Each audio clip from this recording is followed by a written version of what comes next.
everyone, and welcome back to another mobile filmmaking tutorial. I know that most of you guys watching this video right now carry a smartphone with you. Well, guess what? You can create awesome things with it. You now have the advantage to create a masterpiece right there on your smartphone, and the good news is you don't even have to spend money on expensive camera gear to create good videos. With that said, let me show you how to film and edit on your iPhone so that you can get the best results for your video. Should I bring back that intro? Hell yeah!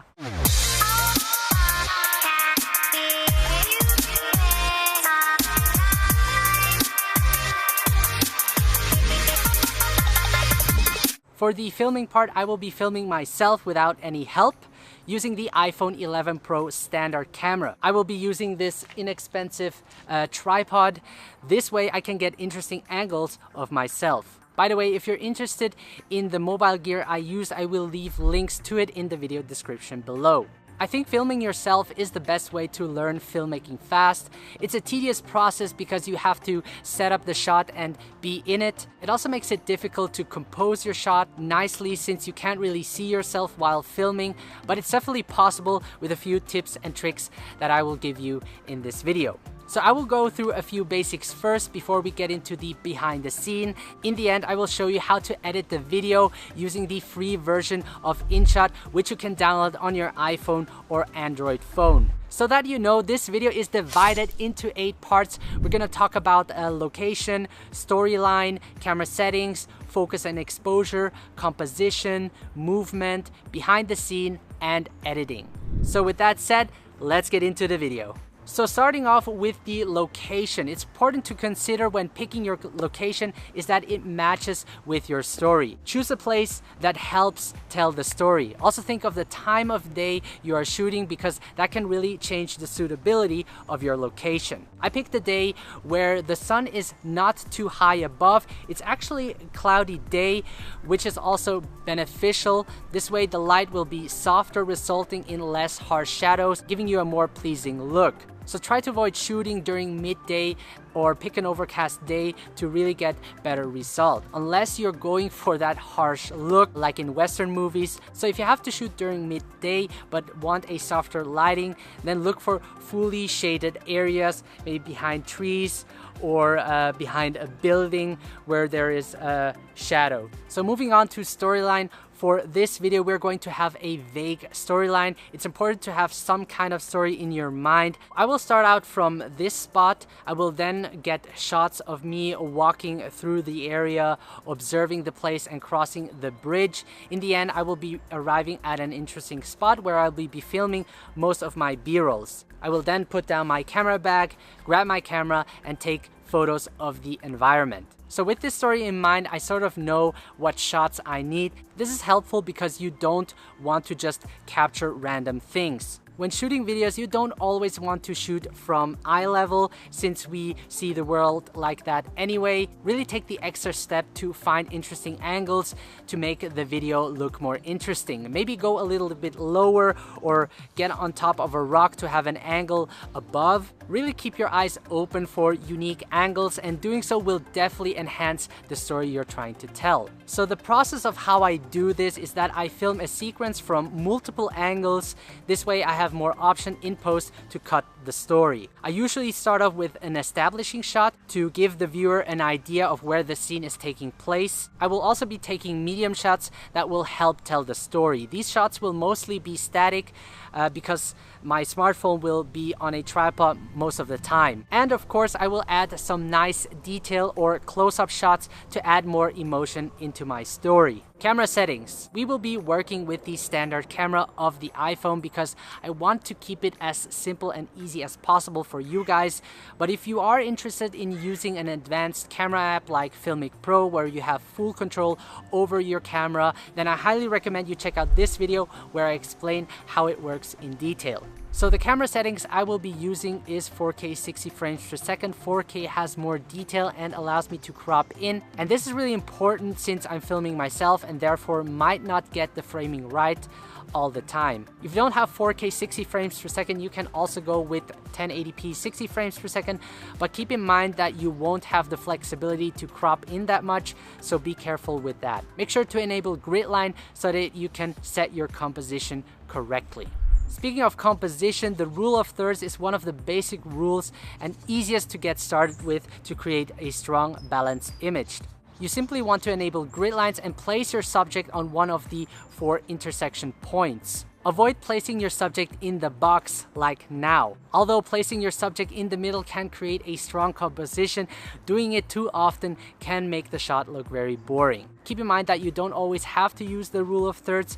It's really here to guide you to create a dynamic composition in your video. Another important part of composition is that you have a strong foreground, midground, and background to add a sense of depth into your scene. Think of it as layers. In terms of shallow depth of field, you won't get that much on a smartphone, meaning that the subject is in focus and the background is out of focus. Now, there is a way to achieve a really shallow depth of field on your smartphone, is to get really close onto your subject.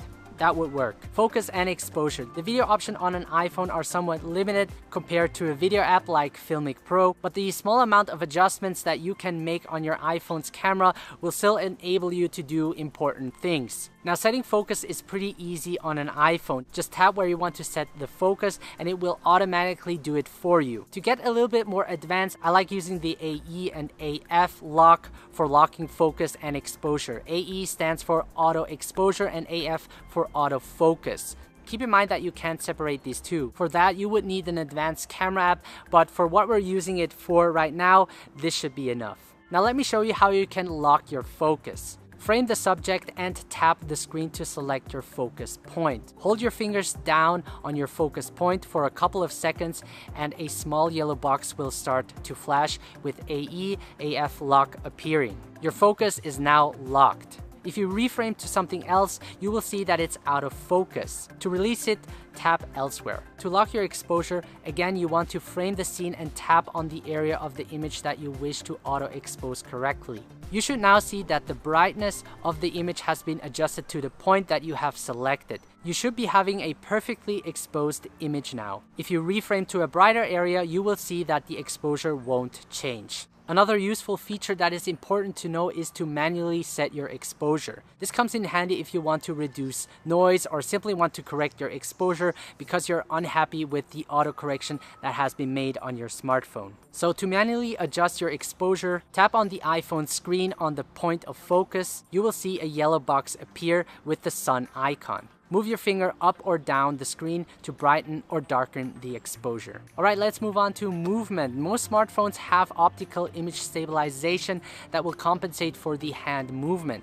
To even get smoother shots, make sure to have your knees slightly bent and your feet roll when walking. Also, hold your iPhone with both hands and keep, whenever possible, close to your chest. Really move with your whole body instead of using just your arms. Because we're recording in slow motion, this will also help make the video look more smoother. Now, I prefer using a gimbal because it allows me to be more flexible and I can really create dynamic shots with it.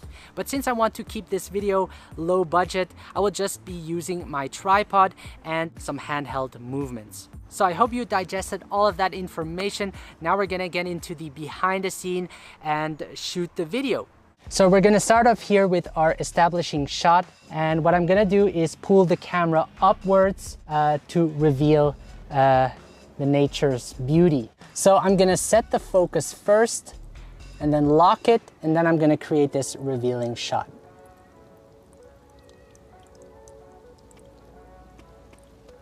So there's a nice reflection going on here, and I think this is gonna look great for a nice close-up. So I'm gonna use the telelens for that. I'm gonna set the focus on the reflection, lock it, and action.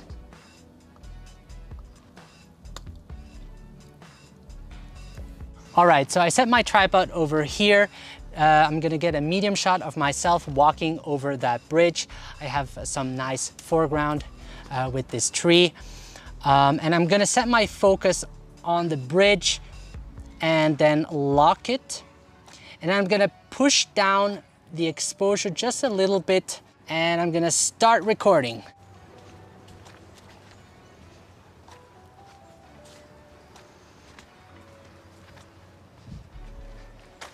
So I think this shot would look great because of the leading lines, giving it a nice symmetry. So I'm gonna set the exposure on the sky to preserve those highlights and lock it. So let's test it out.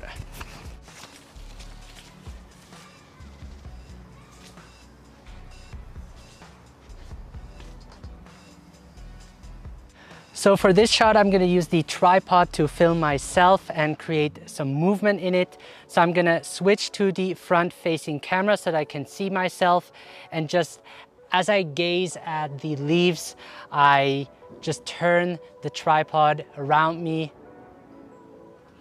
And I think that's gonna look great. So let's try it.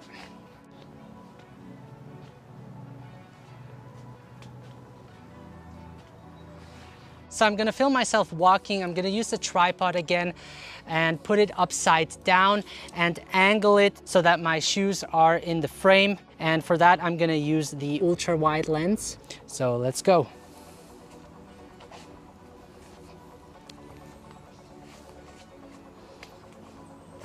So I think this would be an interesting angle as well.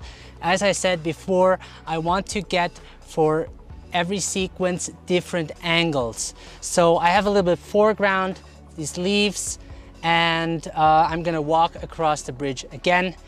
And this is gonna create a really dynamic shot. Start recording.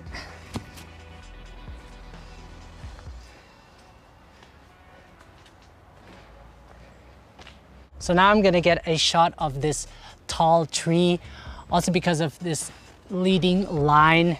And I'm gonna film it like this in a circular motion using the ultra wide lens. Let's see how this looks like.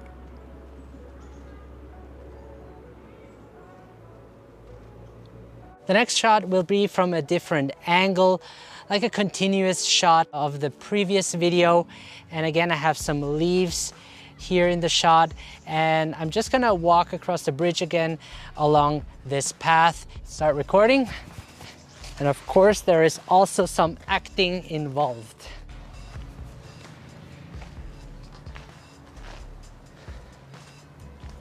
So the camera is hidden between the trees, and this is a different angle that I want to get. Again, me walking this path so I can create a dynamic shot.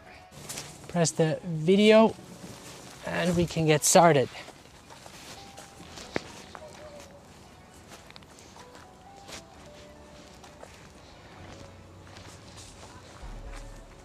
So this is the part where I walk towards the bench and take off my bag, pull out the camera and take pictures of the city. So I'm gonna set the focus on the bench and lock it and start recording. Oh, and one important note is that you don't want to have the trash can in your frame.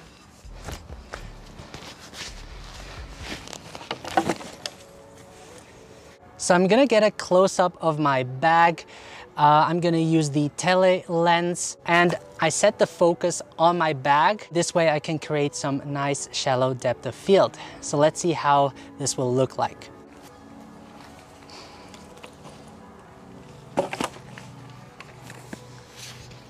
So the next shot will also be a detailed shot where I grab out my camera, but I don't have my second camera with me. I'm actually gonna use this one, so you guys won't really see the behind the scene, so sorry about that.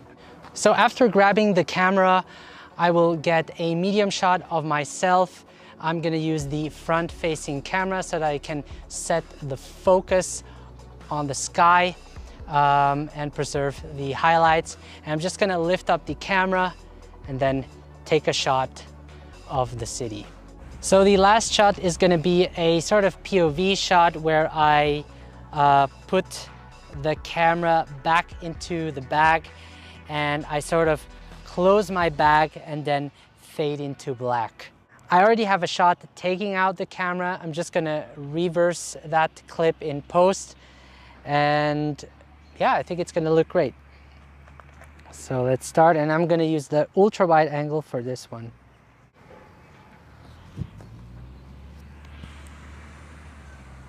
Yep, that's gonna be our ending. Alright guys, so I actually already finished editing the video. We're gonna use the InShot app, and it's actually a really simple video editing application that is almost self-explanatory, but I'm gonna walk you step by step through it and also show you some advanced features that you can apply for your video to make it look even better. So make sure to download the InShot app and we can get started. All right, so open up the InShot app and we have video, photo, and collage. We're obviously going to work with videos, so select that. As I said before, I already edited the video, so it saved it as a draft. It does that automatically, and you have to just be careful not to delete your original files on your saved camera roll if you're still working on the project. So just to show you how to import the video, you would select new and then select the videos in the right order. So as an example, and I would select the green check mark. Okay. All right, so this is our timeline, as you can see. And the first thing you want to do is go to Canvas, and you have different aspect ratios. So you can choose 4:5 for Instagram, or 1:1, or 9:16. But we're going to use 16:9 because that's the standard ratio for film. And you also have the option to zoom in, which is really great if you want to change angles, for example. And you can also select different backgrounds. So if I would go back to ratio, for example, 1:1, I can go to background and make the background either very blurry, or I can choose a color, which is really awesome, or shapes, patterns, but we're not going to use that for now. All right, so we're going to choose 16:9 and select the check mark. So the next thing I would do is remove the InShot watermark. I select that and then remove this once. I do that for every project I create on InShot, and you can do that every time.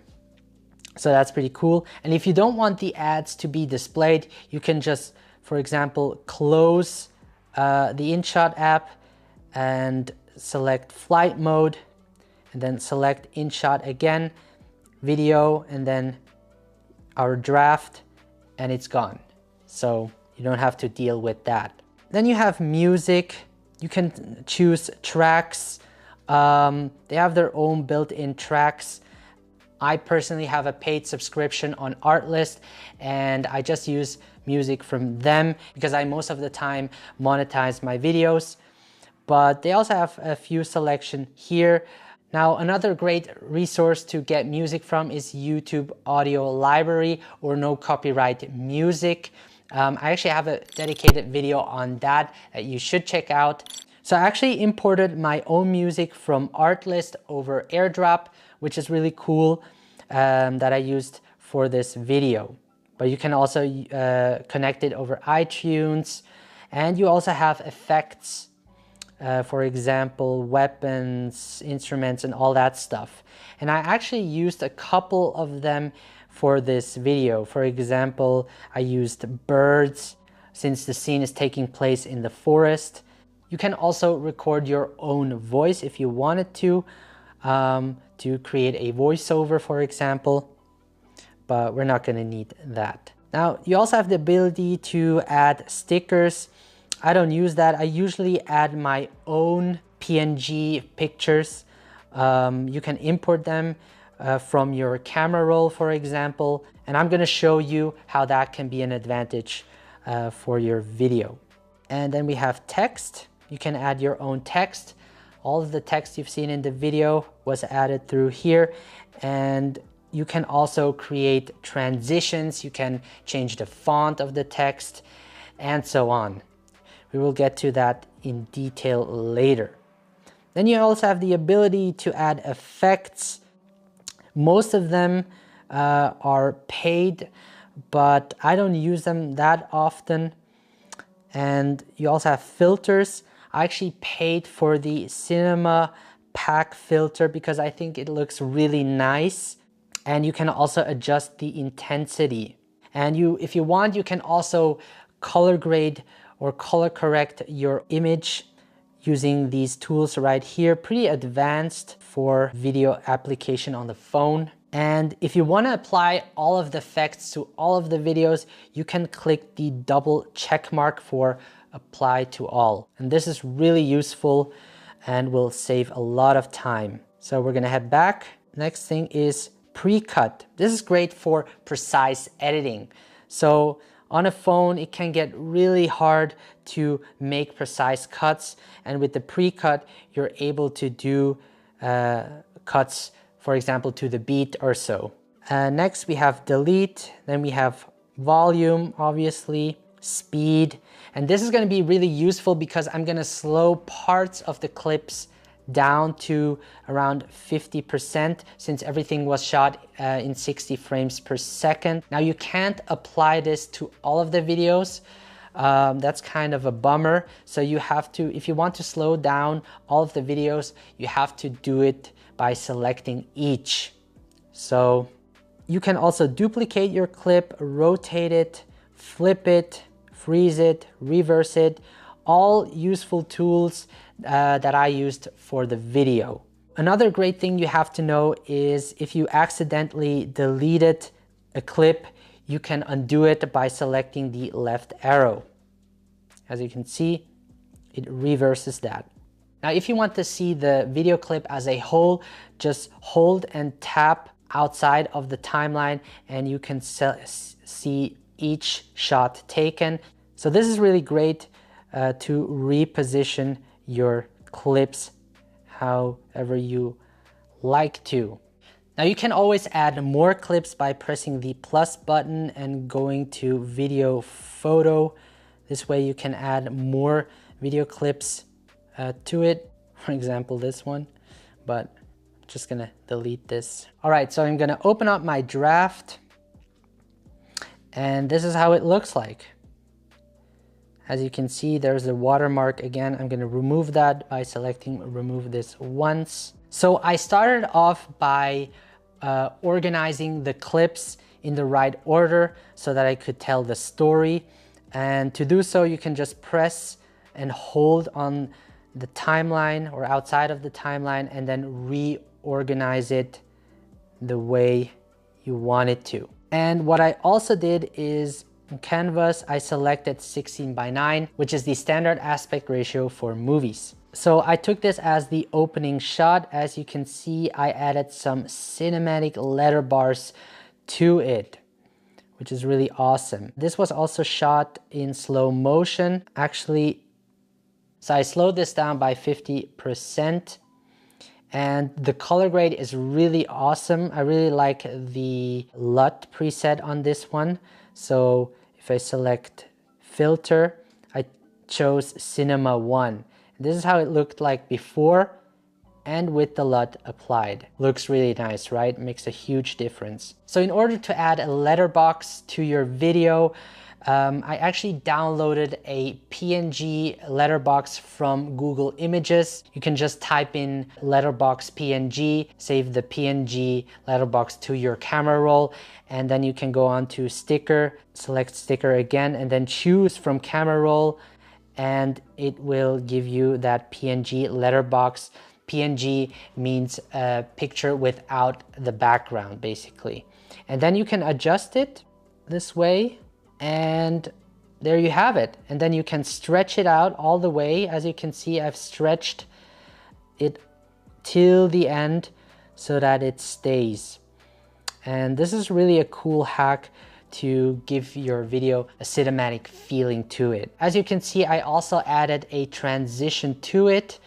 The way to do this is to go to edit and select this part. So you have different transitions right here. And I chose this one because it looks really great. The next thing I'm going to show you is how to add your titles. So we're going to select text. And then as you can see, I have different titles over here. and you can just select. So you can edit the text by selecting the pen. As you can see, I can choose different fonts. Bebas is my favorite. You can also choose the color of it and also transition. So I chose this as a fade in and fade out transition. And you can also select the duration of the fade in. And I think 0.7 would fit perfect. All right. And you can move it by holding on the text and then dragging it, which you can actually be really precise with it. So another thing I would like to show you is this transition right here. So in between clips, you can see this white box. You can select that and choose different transitions. My favorite transition for this would be this one. I really like this transition, particularly for this scene because of the sun flare getting brighter and brighter. With this transition, it fades into white. So this shot was actually upside down. So it looked like this, and I just rotated it, and that's it. So I actually have two similar shots, which is this one, me grabbing the camera and putting the camera back in. So this is actually a reverse shot I did. And I also cropped in because I don't want to have the same framing all the time. How I did that is I went to canvas and zoomed all the way in. And you can also adjust the framing to your liking. So let me show you how to add sound effects. Just go to music. So as you can see, I have different sound effects. I have birds, I have walking on the leaves, and I also have whoosh transitions. For example, where it fades into white, I added a whoosh transition. Below is the music track playing, and I also added a fade in to this music track. As you can see, you can select fade in and fade out. And usually these sound effects aren't too loud. I usually lower it to around 5%. To export this, you just press the upper right button and save it. And this will take a little while, but it's gonna be on your camera roll, and then you can use it for your social media.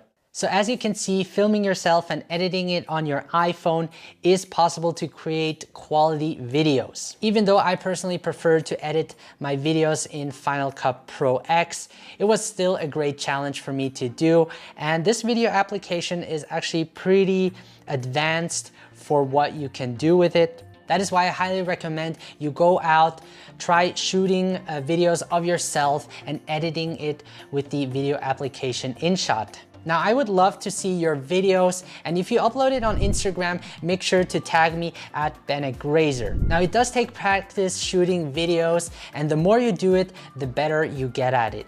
If you like this video, leave a thumbs up and let me know what you would like to see next on this channel. Subscribe to my channel so that I can keep creating these awesome videos for you guys. Now, if you want to dive deeper into mobile filmmaking, I got two videos right here that you can check out that will certainly help you improve your mobile filmmaking skills.